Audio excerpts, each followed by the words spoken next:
Hi, I am Diana Pereira, Feldenkrais practitioner and somatic teacher. Welcome. Let's begin.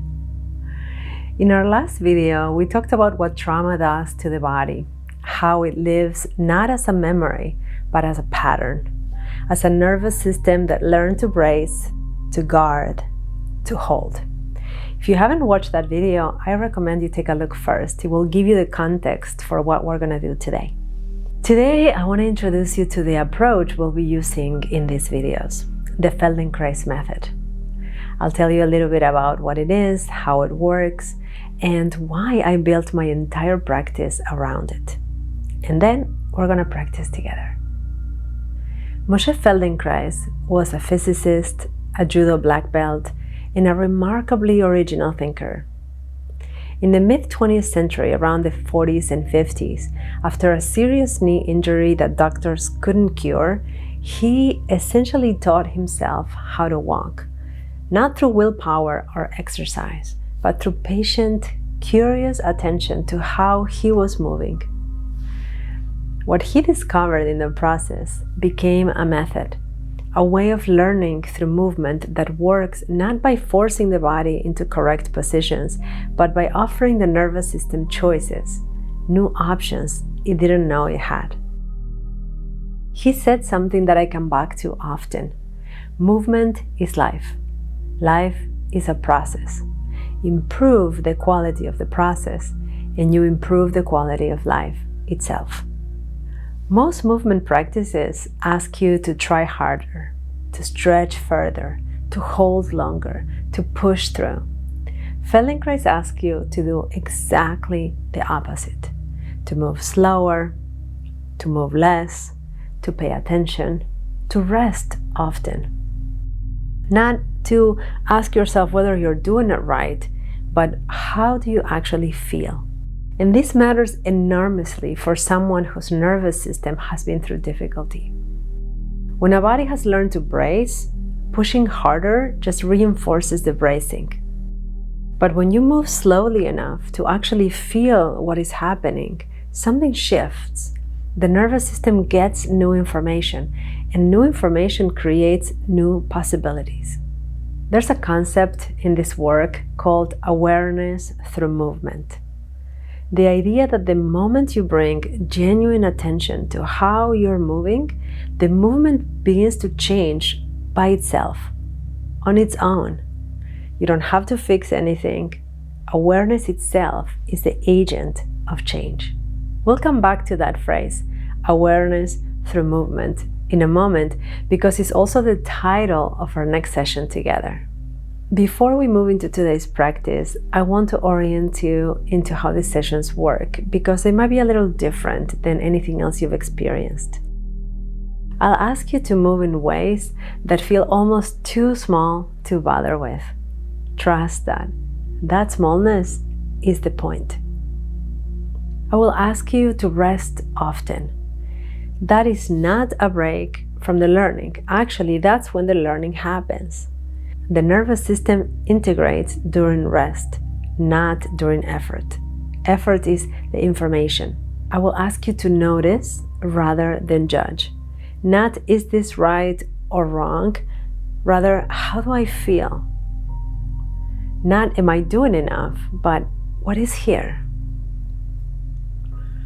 And I will ask you to be curious about discomfort rather than pushing through it. And to stop before you reach the edge of your range. We work in the middle, not at the limit. Right here in the middle is where change actually lives.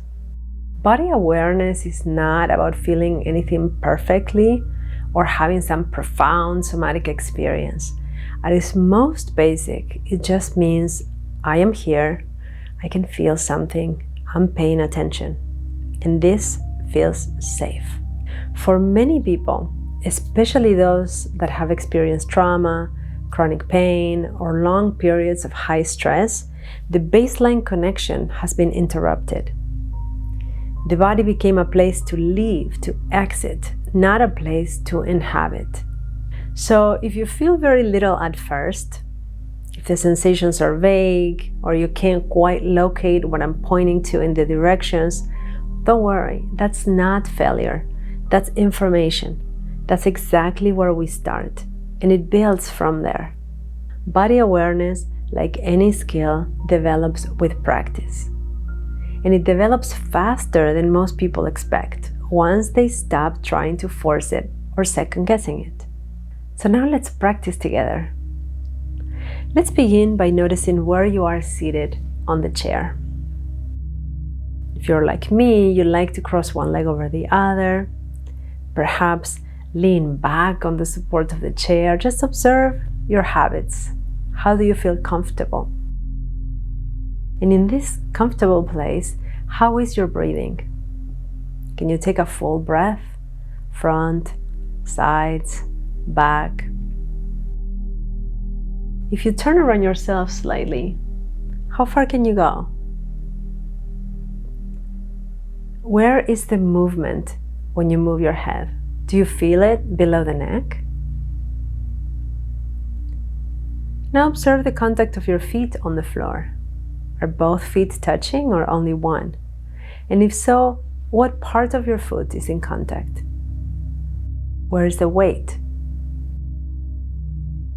Do your sensations change if you keep your eyes open or closed?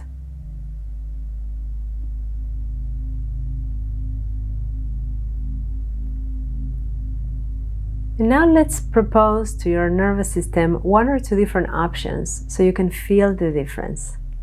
Let's begin by moving yourself a little forward on the chair, close to the front edge, so you have a little space behind you. And notice if it's easier in this configuration of your body to keep your legs spread apart, perhaps 2 fists, about the distance between your shoulders. And with this simple change, uncrossing your legs, putting your feet on the ground, creating a little space between you and the back of the chair, let's do the same check-in. How is your breath?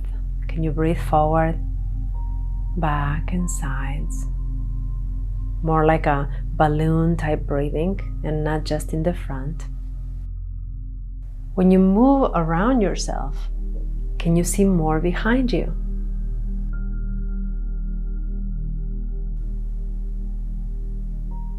Do you feel more movement below your neck when you turn your head? Your collarbones, your ribs, perhaps your chest. And as you feel your feet on the ground, is the contact a little different? Different areas of your feet are touching. Do you notice a different sensation in weight? Maybe you feel more grounded.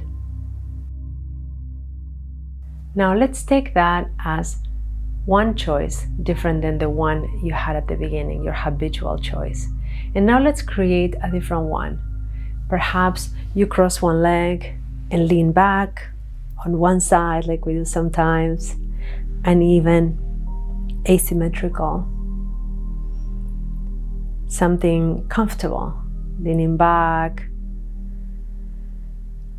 relying on the sides of the chair you are on. And do the same little check-in. Turn around yourself a little bit, observe the difference, take a breath, observe your feet on the ground, the weight.